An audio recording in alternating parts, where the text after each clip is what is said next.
আজকের বাহিরের ওয়েদারটা অনেক সুন্দর, তাই চিন্তা করলাম একটু লেটকা খিচুড়ি রান্না করি বা ভেজিটেবল সব কিছু দিয়ে এখানে সবজি খিচুড়ি রান্না করেছি আজকে। তো তোমাদের সাথে এই রেসিপিটাই শেয়ার করছি। আসসালামু আলাইকুম এভরিওয়ান, তোমরা সবাই কেমন আছো? আশা করি আল্লাহর রহমতে তোমরা সবাই ভালো আছো, আমিও ভালো আছি, রুজবাও ভালো আছি আলহামদুলিল্লাহ। যেহেতু আমি সবজি খিচুড়ি রান্না করছি তাহলে সবজি তো দিতেই হবে। এখানে আমি বেগুন, মূলা, আলু, ফুলকপি দিয়ে দিয়েছি, সিম দিয়ে দিয়েছি, তোমরা দেখতেই পাচ্ছ। আর সাথে টমেটো অ্যাড করব, পরবর্তীতে তোমাদেরকে দেখিয়ে দিব। এখানে মুসুর ডাল আর লাল চাউল সেদ্ধ দিয়ে দিয়েছি এই সবজিগুলোর সাথে। আর আমি পাশে একটা চুলাতে বুটের ডাল সেদ্ধ করার জন্য বসিয়ে দিয়েছি, যেহেতু ওটা একটু লেট হয় এই জন্য। আর এখানে লবণ দিয়ে দিয়েছি। বুটের ডাল আমি ব্লেন্ডারে ব্লেন্ড করে দেন, পরবর্তীতে এখানে দিয়ে দিব।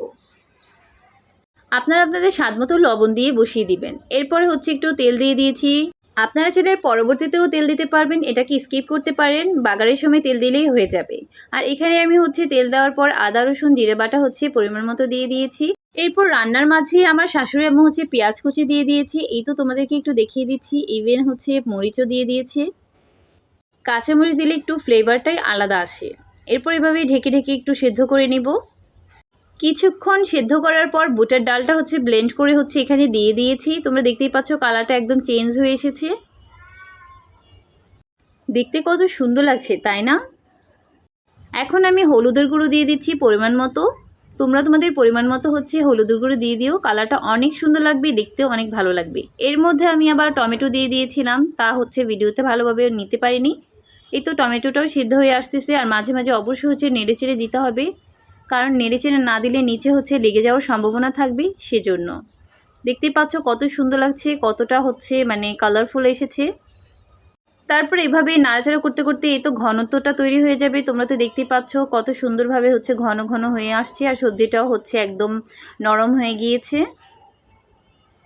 তোমরা তো দেখতেই পাচ্ছ অলমোস্ট খিচুড়িটা রান্না হয়ে এসেছে। এখন আমি বাগার দিব, তাই একটা চুলায় প্যান বসিয়ে দিচ্ছি আর একটু তেল দিয়ে দিলাম। এরপর আমি পেঁয়াজ কুচি রসুন কুচি দিয়ে দিচ্ছি। এরপর একটু সুন্দর করে নাড়াচাড়া করব বাদামি কালার এসে যাওয়ার আগ পর্যন্ত।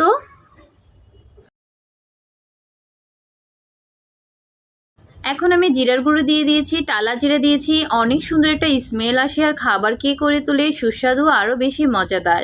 এজন্য আমি সবসময় এটা দেওয়া ট্রাই করি। এখন আমি চুলার আঁচটা একদম হাই হিট করেই সুন্দর করে রান্না করে নিব। আর চুলার পাশে যা যা লেগে আছে পাতিলে সেগুলো সুন্দর করে ক্লিন করে নিব, দেখতেও আরও সুন্দর লাগবে।